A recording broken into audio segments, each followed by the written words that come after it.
Hey everyone, this is Jeremy Parrish for OneUp.com, looking at an import hands-on preview of Slime Mori Mori Dragon Quest 3, aka Rocket Slime 3.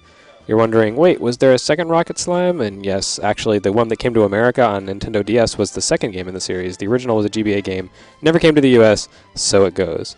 The 3DS one hasn't been confirmed for the US yet, but I have a feeling it'll be here before too long. If you happen to play the original Rocket Slime or the second one that came to the U.S., whatever, this game will be instantly familiar. It has polygon graphics and sprites on top of that, but that's really the only main difference in how it plays or how it looks, because the 3D graphics. But really, the core play mechanics are exactly the same as they were on DS. You have a slime, you can stretch them to attack things and bump them and then put them on top of your head and carry them around. Every level you go to is filled with these train tracks with mine carts, and you toss things on the mine carts to take it back to your home base. It's really just kind of a Zelda-ish adventure, very similar in tone and style, although it doesn't have the tools and puzzle solving that Zelda does. It's much more straightforward. Your skills are all kind of basic up front. You can jump, you can hover. That's about it. Very simple. But, it's also very fun. I described this game as cool the other day, and then I immediately corrected myself because it's not cool. It's very cute. It's very fun. But definitely not a hardcore game. But I don't know anyone who doesn't like Rocket Slime, and it's easy to understand why. Just look at how happy everything is. You're a little grinning slime character, and you capture enemies, and once you beat them up and take them on the minecarts, they join you. They come live in your town. Who can hate that?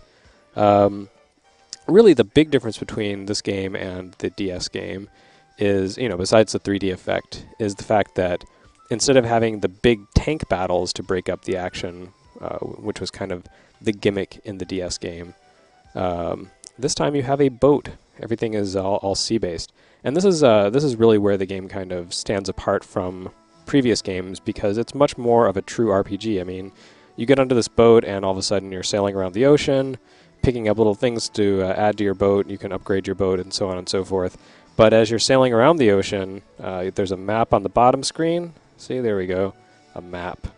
And there on the top screen, you can see sort of random encounters on the ocean. You get into these ocean battles, and they work basically like the tank battles from the previous game. They'll be very, very familiar. The point is to break down the enemy's defenses and basically launch things in a cannon at the bad guys. So there we go. I tossed a 1,000-ton weight and a steel I-beam at the bad guys. There goes another 1,000-ton weight. He's a tough little slime, really. Whoops. And if you see, actually it's kind of boring to look at just the top. But if you see the bottom screen, I'm loading stuff into cannons, a variety of things, and then on the top screen you can see the progress of the battle as I send things back and forth. And my boat has 148 hit points out of 156. Their boat has 15 hit points out of 23. So it's kind of an unbalanced battle, I think you could say. There are 2 screens to the boat combat, and there's also planks, which don't really come into play until you get a little further into the battle. Oh, actually, it looks like I'm to that point. Yeah, I've knocked their health down to 0, and they're still firing at me. They haven't been defeated yet, but now that they're down at 0, you can see that there is a rope between the two screens, or between the 2 boats. And so I climb across that rope. Oops. Helps if I pay attention to where I'm going, huh? Well, okay, I can climb the rope, but what I can also do is just launch Rocket here into a cannon. Yeah, there we go. And he'll fly on over to the opposing boat. And once he's there, they continue firing at me, but they're not doing a lot of damage.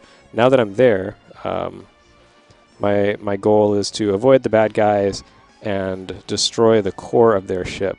So I've basically just dashed into their core. I'm breaking down the shields for it.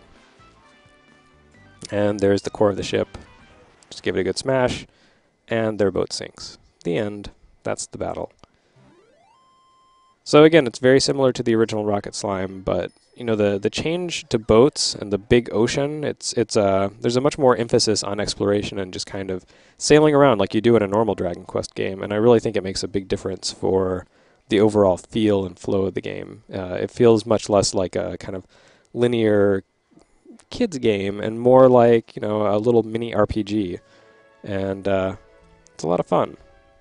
So, you know, you can sail around and go to different lands. I'm headed up north now. Oops. Except I'm not headed north at all. So yeah, let's head north on the Grand Ocean and check out a new town. So those you can see the locations where you can land because they're kind of isolated as separate locations. You can pick up stuff on the sea, including a bomb fragment, and all these things are items you can load into your boat's cannons to launch at the bad guys, and you can also use them as trade items. When you talk to people, you can buy stuff. You can then go on little quests, kind of like Dragon Quest IX for people, and they'll ask for you basically to provide them with certain things, and they'll give you stuff in trade. And doesn't look like there's much going on in this little port, but that's okay because there's so much more to explore. And I'll be continuing to play this on and off a little bit. Even though it's Japanese language, it's very simple Japanese. It's meant for kind of all ages. And, you know, I think the kind of charm and fun of it really comes through. And again, it hasn't been announced for US release, but I would expect to see it from Nintendo sometime in 2012.